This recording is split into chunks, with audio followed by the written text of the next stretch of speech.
All right, folks, today we are going to be talking about the Armenian Genocide. I'm going to be giving you a short lecture. The slides are also posted on the Canvas homepage if you feel like going back and finding them.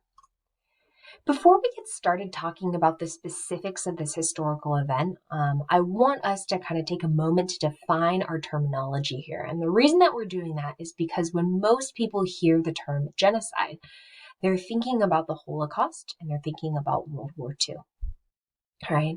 However, for our purposes, again, this is actions and activities of countries that have taken place long before World War II begins. And they're best kind of explained by the definition of the deliberate or intentional killing or exterminating of a rather sizable group of people, usually belonging to a particular ethnic or religious group or particular nationality. Right. Again, we're going to see the application of that in prior global conflicts and prior wars. And again, we get a formal definition of this in the post-World War II world. So after the Holocaust, we get a little bit more formalized language around this. But we can think of genocide as, again, the systematic and intentional targeting and killing of a particular people group. Today, we're going to talk about the Armenian Genocide. In your slides that are posted on Canvas, I'm going to have you take a moment just to watch the video. It's about an 8-minute recap of what the Armenian Genocide is. And take a look at the map on the right-hand side and be thinking about where this took place, what region of the world, which countries were involved, which, again, we haven't studied too much about the Middle East. So can we name where this is taking place? Right. Today, our focus is going to be primarily on the Ottoman Empire, which, again, some of you may remember was part of the Central Powers. They joined Germany and Austria-Hungary at the beginning of World War I.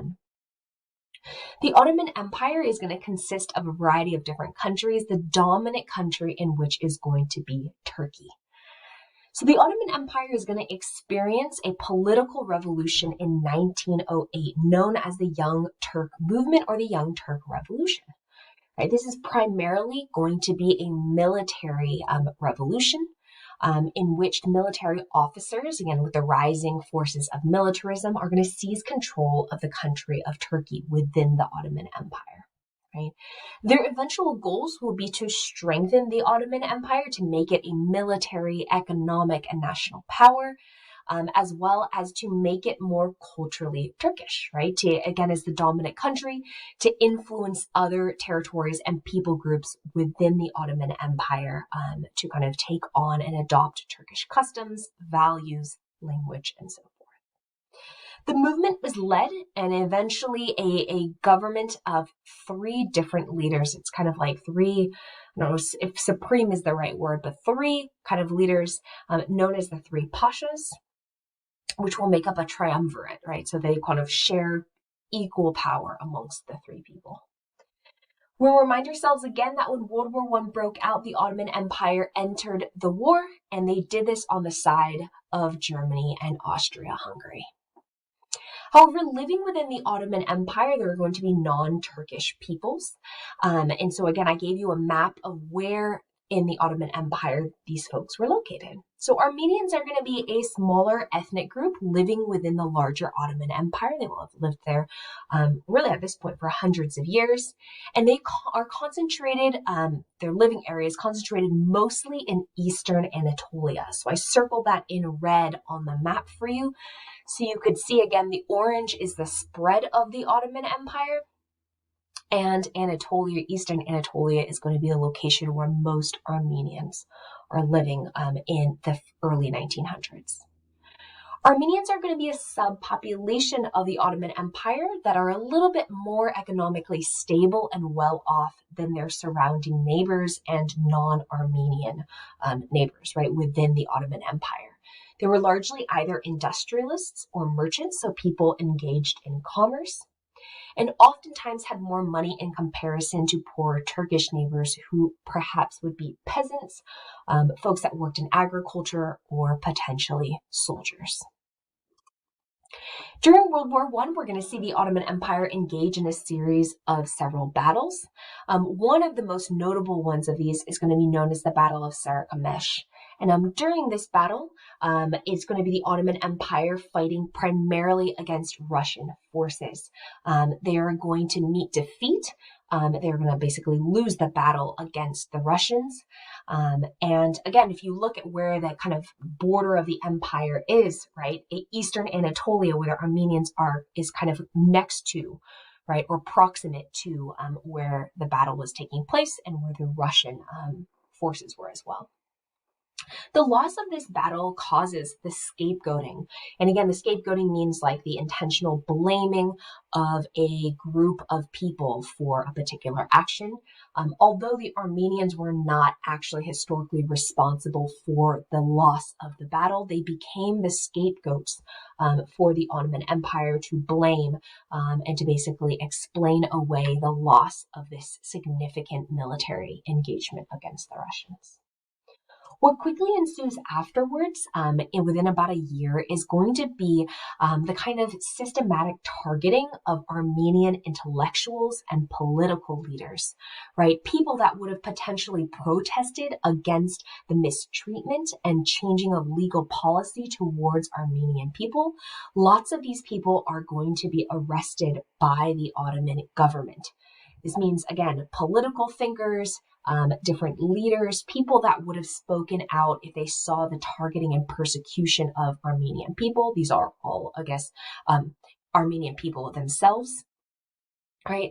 And they're going to be arrested and subjected to several mass executions. And these executions are going to last from 1915 through almost the end of the war in 1917. So an intentional targeting of people who might have voiced some dissent or disagreement. After this, there is going to start to be kind of levels of discrimination that are brought against Armenians in the Ottoman Empire, right? Done by the government. Right? They allow legal discrimination. They allow the government and military to deport anyone who they quote unquote thought to be a threat. It's a very vague language intentionally so that it could be applied to a variety of different folks. Other laws are going to allow Armenian property, physical possessions, as well as homes to be taken by authorities. And all Armenians are no longer allowed to carry any form of like weaponry or arms. They could be arrested and tried for that as well. Armenian soldiers were put in labor and concentration camps where they were either worked to death or potentially shot and killed there as well. So again, on many different levels, we're going to see the moving of the Ottoman Empire and Ottoman society against this kind of subgroup or ethnic group living within the empire. The genocide is really going to begin not only with the intellectuals and with Armenian soldiers, but the kind of mass targeting of civilians as well. Folks are going to be executed. There will be mass graves that are dug up in years after this genocide has taken place. There will be death marches of men, women, and children across desert areas into concentration camps. So again, I know that terminology sounds familiar to World War II. It does happen in World War I as well, with several thousands of Armenians that are dying along the way, along those death marches, and are buried out somewhere in the desert, or their bodies were just simply left there after they passed. There are photographs of Armenian victims, both dead and alive. Again, you can see young children starving, right, under the policies and discrimination of their own governments. And in total, there is going to be a significant drop-off in the Armenian population, particularly within the Ottoman Empire, from the beginning of the war in 1914 till the end of the war in 1919. And this chart gives us just a small snapshot, right, of the total population of Armenian people, both before and after the war, right? What's interesting to us is to note that even today in 2021, Turkey as a country in the kind of post-World War I era has refused to admit or call this a genocide or a mass killing, massacre, or otherwise. After World War I, the Ottoman Empire was broken up or essentially dissolved. It basically just lost the seat of its power. Its main country that was responsible for most of the violence and discrimination against Armenians was the country of Turkey, which continues to exist today. Right? And I left you several different articles. You can take a look in the slides where they're accessible from New York Times, BBC, and Al Jazeera. Right? Different articles that are noting that even in today's world, Turkey has a very hard time owning and admitting to the atrocities that were committed during this genocide. All right, that is going to bring us to the very end of lecture today. I'm going to ask that again you check Canvas for your remaining assignments, and the next class period we'll be doing a slightly deeper dive into the Armenian Genocide, looking at some eyewitness accounts.